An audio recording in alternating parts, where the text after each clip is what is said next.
Oh ya, oh 10:30 eh. Okey, alright. Jadi atas permintaan Tuan Presiden kita, kita proceed dengan AGM dulu sebab mengikut jadual kita sebenarnya 10.30 kita memulai AGM. Jadi saya rasa kita terus proceed kepada AGM, kita buat sedikit pindaan di sini. Dan selepas tu nanti sekiranya ada masa kita akan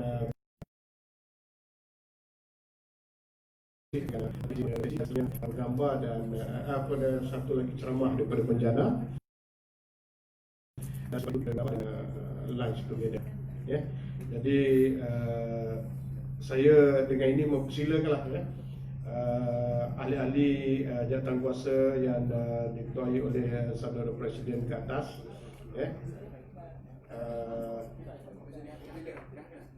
kemudian timbalan Presiden kita saudara Nagaraja, saudara Naga, kemudian Setiausaha Wan Azizah dan juga apa nama ni, Datuk Ide selaku Bendahari Persatuan.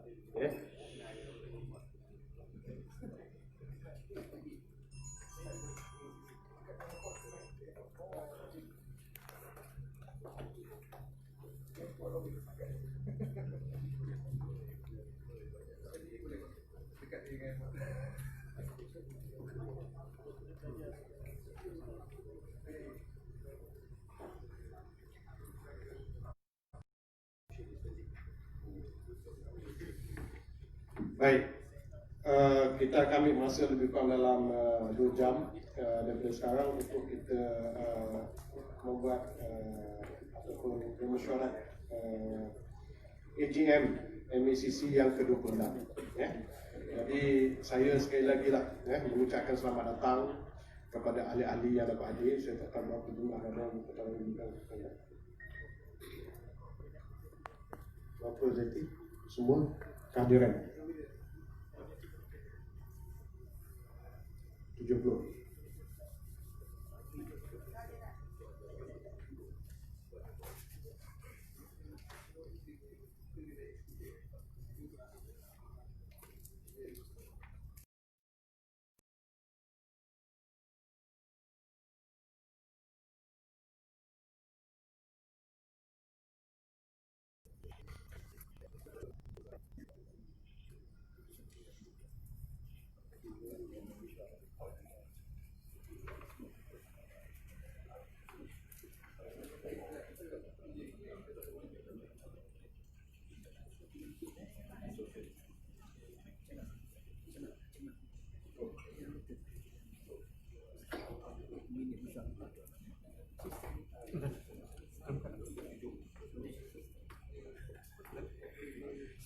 Okey, kalau mengikut undang-undang kecil kita pada hari ini, kita boleh terus melakukan AGM kerana kehadiran daripada syarikat adalah mencukupi melebihi daripada 2 kali ganda jumlah ahli jawatankuasa.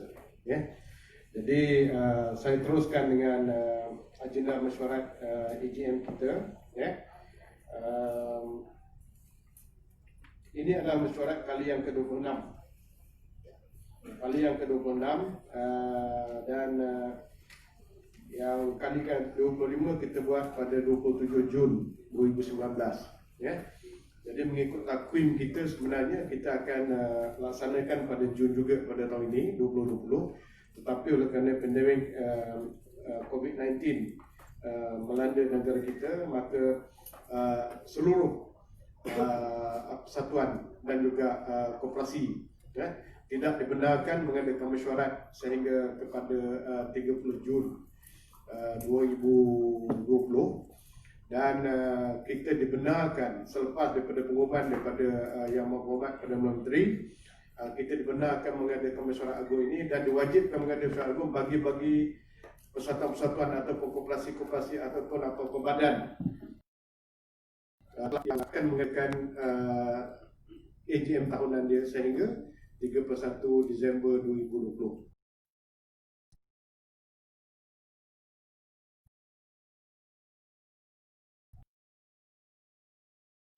Jadi kita masih lagi dalam ruangan yang boleh digunakan untuk mengadakan mesyuarat agung. Jadi terima kasih saya ucapkan kepada tuan-tuan yang berkomitmen untuk hadir pada mesyuarat pada kali ini. Ya. Jadi seterusnya kita kepada agenda yang pertama, iaitu untuk Presiden Address. Saya dengan segala hormatnya menjemput saudara Nuruddin untuk memberikan ucapan sepatah dua kata dalam agenda yang pertama ini. Dipersilakan saudara Nuruddin.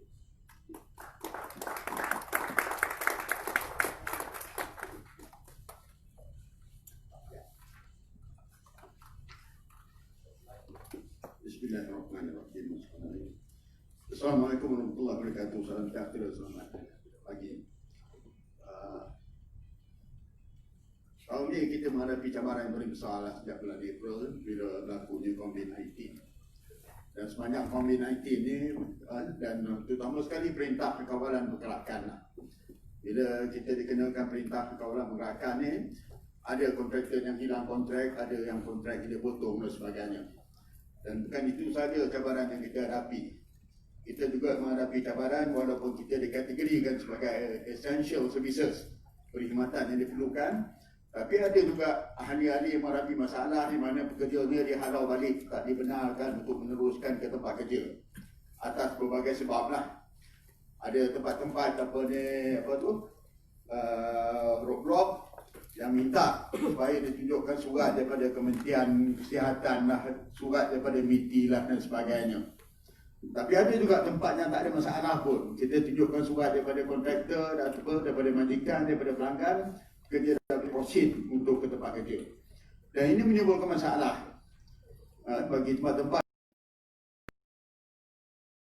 mana roadblock minta supaya tunjukkan surat daripada Kementerian Kesihatan, daripada MITI dan sebagainya. Jadi pihak persatuan yang sebenarnya mengambil inisiatif. Kita hantar surat pada Ministry of Health, pada Kementerian Kesihatan, minta penjelasan sama ada surat itu diperlukan ataupun tidak. Dan kita punya setiausaha kerja, Encik Nik Mesin sendiri telah berjumpa dengan Dr. Nik Mahir daripada Kementerian Kesihatan, bincangkan tentang masalah itu. Dan kita difahamkan bahawa sebenarnya kita tidak perlukan surat daripada MITI, kita tak perlukan surat daripada Kementerian Kesihatan, kerana kita telah pun diisytiharkan sebagai essential services. Apa yang perlu kita tunjukkan ialah surat daripada majikan mengesahkan bahawa pekerja itu adalah pekerja pencuci, dan ataupun surat daripada pihak pelanggan yang mengesahkan bahawa kita adalah kontraktor pembersihan dan kita diperlukan bekerja walaupun dalam tempoh PKP. Itu satu masalah yang kita hadapi dulu. Kemudian itu kita disentap dengan announcement oleh Menteri Sumber Manusia Sarabhan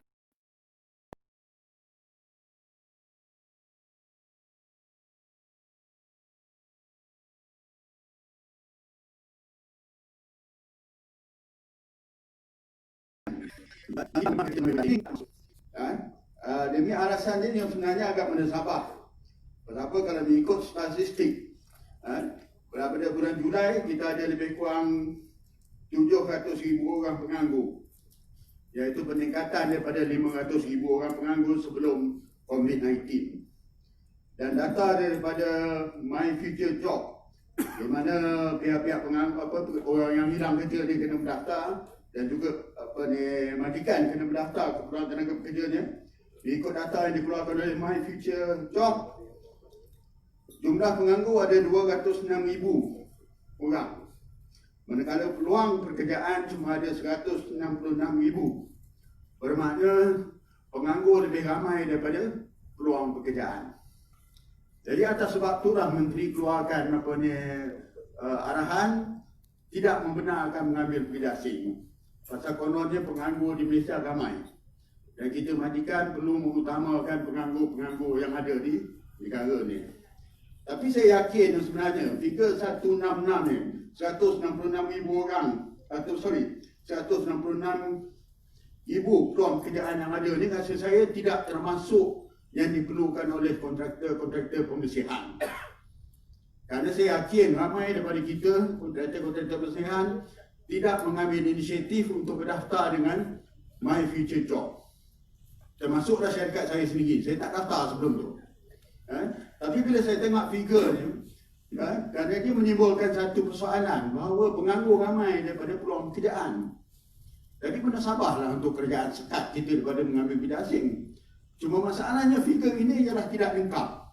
Kerana dia tidak menggambarkan keperluan daripada kontraktor-kontraktor pembersihan. Dan saya yakin kita kontraktor pembersihan ni malas nak berdaftar dengan My Future Job ni pasal kita tahu kita tak akan dapat feedback yang positif.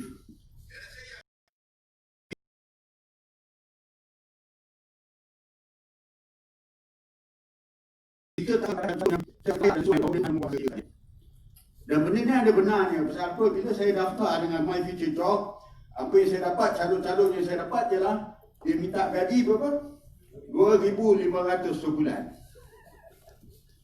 Kita dapat kontrak harga baru 1,500, 1,600 dan orang nak kerja dengan kita dengan gaji 2,500. Macam mana kita nak ambil? Kan? Cuma masalahnya sebenarnya bila kita tak daftar, data kita tu tak ada. Jadi walaupun kita tahu kita tak akan dapat feedback yang kita nak, tetapi sekurang-kurangnya bila kita berdaftar dengan My Future Job, data tu akan masuk dalam data kerajaan. Dan kerajaan akan dapat gambaran yang sebenarnya berapa jumlah peluang pekerjaan yang ada di Malaysia. Jadi kita kena buktikan bahawa peluang pekerjaan yang sebenarnya lebih tinggi daripada penganggur yang ada di negara ini. Itu satu masalah yang dihadapi. Ada sebab-sebab lain lagi lah. Kenapa kita sektor pembersihan ni masih lagi memerlukan tenaga pekerja. Yang itu awak kena baca dalam surat khabar berita harian. Dalam ruangan minda, saya ada tulis, saya jelaskan tentang masalah yang dihadapi oleh sektor pembersihan. Dan siap saya tajuk dia hikmat bersih buntu mendapatkan pekerja tempatan. Saya jelaskan masalah yang kita hadapi. Jumlah yang ada penganggur yang disebut 206,000 orang ni, majoriti daripadanya adalah graduate. Orang yang ada ijazah, ada diploma. Orang yang ada SDJ SPM pun malu nak kerja sebagai cleaner. Apatah lagi orang yang ada diploma, ada ijazah. Adakah mereka yang berminat untuk kerja sebagai cleaner? Itu masalah yang kita hadapi. Jadi walaupun jumlah penganggur ni ramai, tapi kita kena faham apa dia kategori penganggur yang kita ada. Kalau kita ada educated, unemployed, kita sektor pembersihan tak akan dapat tenaga manusia daripada situ. Itu yang perlu dipahami oleh kerajaan sebenarnya.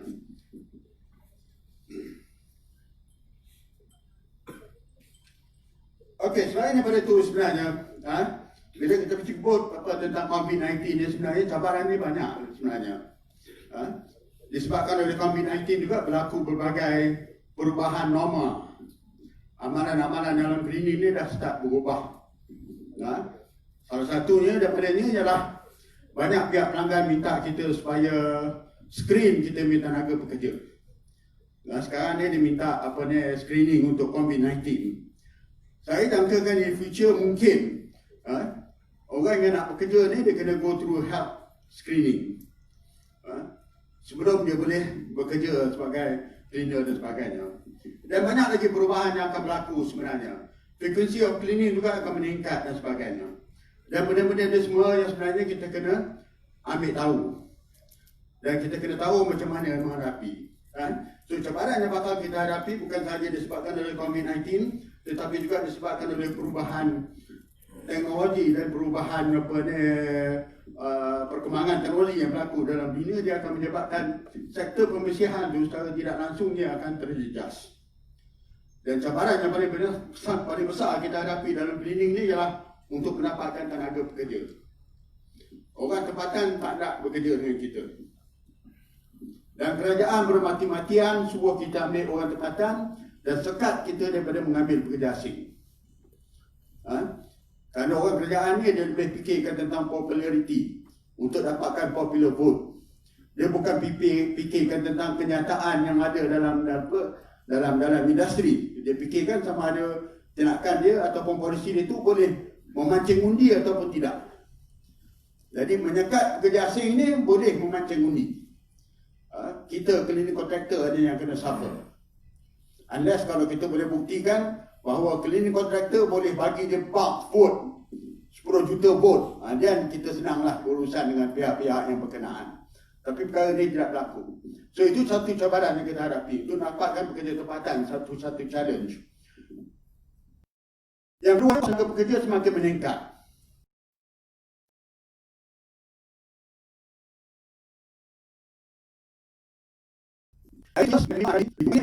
Apa tu labor union, pihak union minta supaya gaji minima ni dinaikkan kepada 2,500 sebulan. Alasannya kerana poverty level di Malaysia sekarang ni ialah 1,900, tak silap saya. That is poverty level. Maknanya anybody, kita ni cleaner ni yang earn 1,200 ni dikategorikan sebagai orang miskin. Jadi kerana tu pihak union minta supaya gaji minima dinaikkan 2,500. Tapi rasa saya pihak kerajaan akan tangguhkan dulu benda tu. Tapi sooner or later dia akan jejak pada 2,500. Jadi tak nak kita kena fikirkan kaedah lain, pendekatan lain, macam mana kita boleh mengurangkan kebergantungan kita kepada tenaga manusia. Itu sebab saya fikirkan bahawa sekarang ni kita kena fikirkan tentang soal teknologi baru. Bukan sahaja kerana disebabkan oleh IR4 ni, tetapi kerana desakan semasa dalam industri pembersihan, di mana kita suka mendapatkan tenaga pekerja dan kos tenaga pekerja makin hari makin naik. Saya receive satu WhatsApp daripada kaca. Ialah kaca mungkin dia nak jual dia punya mechanical sweeper. Tapi satu contoh yang menarik sebenarnya. Dia bagi, tak silap saya, kalau pekerja biasa menggunakan penyapu dan menggunakan penyapu untuk sapu lantai, dalam masa 1 jam dia boleh cover lebih kurang 250,000 meter persegi. Correct me if I'm wrong, 250,000 meter persegi 1 jam kalau pekerja itu menggunakan penyapu. Kalau dia menggunakan mechanical sweeper, dia boleh cover lebih kurang 2,800 meter persegi. Kalau pakai penyapu biasa 250,000. Tapi kalau pakai mechanical sweeper 28,000 meter persegi. Maknanya lebih kurang 10 kali ganda lebih besar kawasan yang boleh disapu dalam masa 1 jam. In other words, dengan menggunakan mechanical sweeper kita boleh kurangkan sampai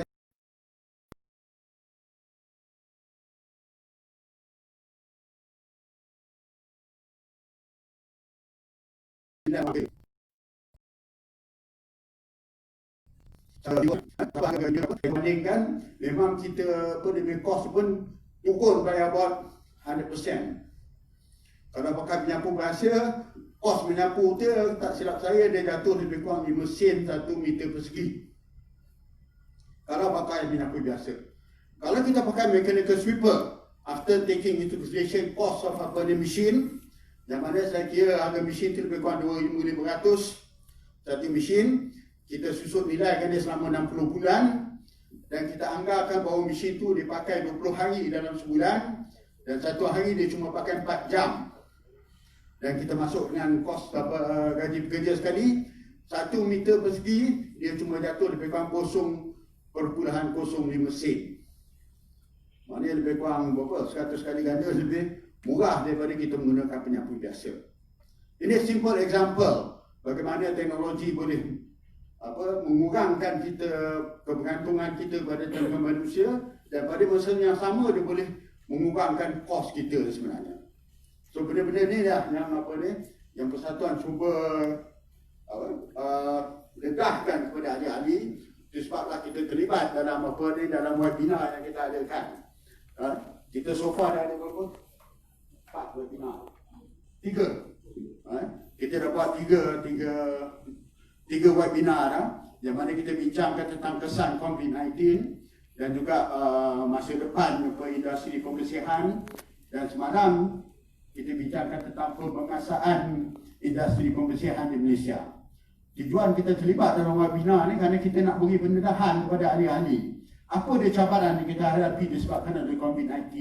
Apa dia cabaran yang kita akan hadapi di masa-masa depan dengan perkembangan teknologi yang baru dan sebagainya, dan apa yang perlu dibuat oleh kontraktor-kontraktor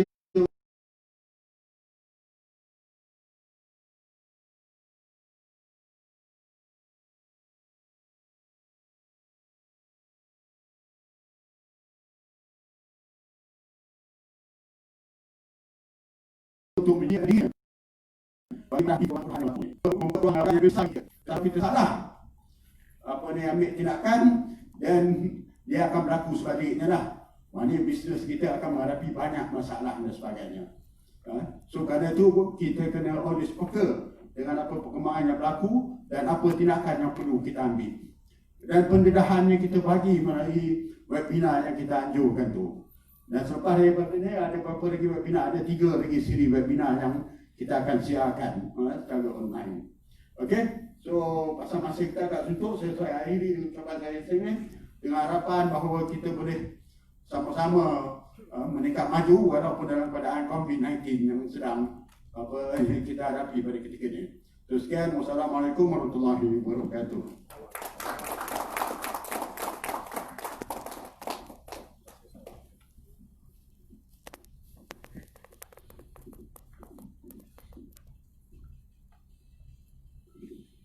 Okey, kita beri satu lagi tepukan gemuruh kepada Tuan Presiden kita atas ucapan tadi. Dan inilah sebenarnya perkara-perkara yang kita cuba bantu ahli-ahli dari segi semasa COVID-19, ya, mengadakan webinar dan sebagainya. Jadi kita pun pada hari ini sebenarnya ada sedikit orang kata masalah di sini untuk kita mengambil minit dan sebagainya, dan kita ucapkan terima kasih kepada CIC Group yang mengambil video, dan insyaAllah selepas ini video itu akan kita gunakan untuk kita buat minit dan sebagainya. Sebab apa kita tidak sediakan meja dan sebagainya akibat daripada perjalanan sosial yang cuba dielakkan, ya. Jadi itulah di antara norma-norma baru mesyuarat pada hari ini, dan begitu juga dengan kedudukan kita dekat round table dan sebagainya.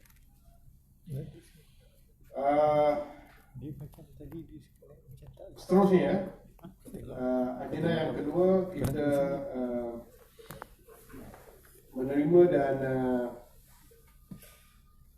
membentang dan menerima minit mesyuarat agung kita pada 27 Jun 2019, dan dengan itu saya mempersilakan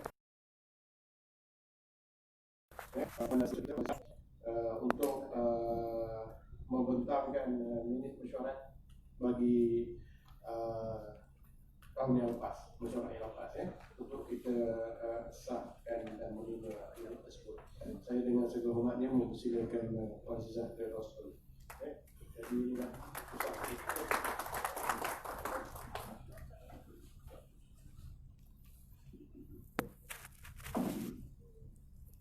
Assalamualaikum dan selamat pagi, salam sejahtera semua. Tahun ni kita berbeza sikit dengan tahun-tahun yang lepas. Saya rasa harap slide kita boleh untuk minit mesyuarat. Kita buat page berapa Siapa yang dah ada yang dah terima email, ada yang juga yang tak dapat terima email. Jadi yang tak dapat tak terima email tu boleh tengok kita punya slide.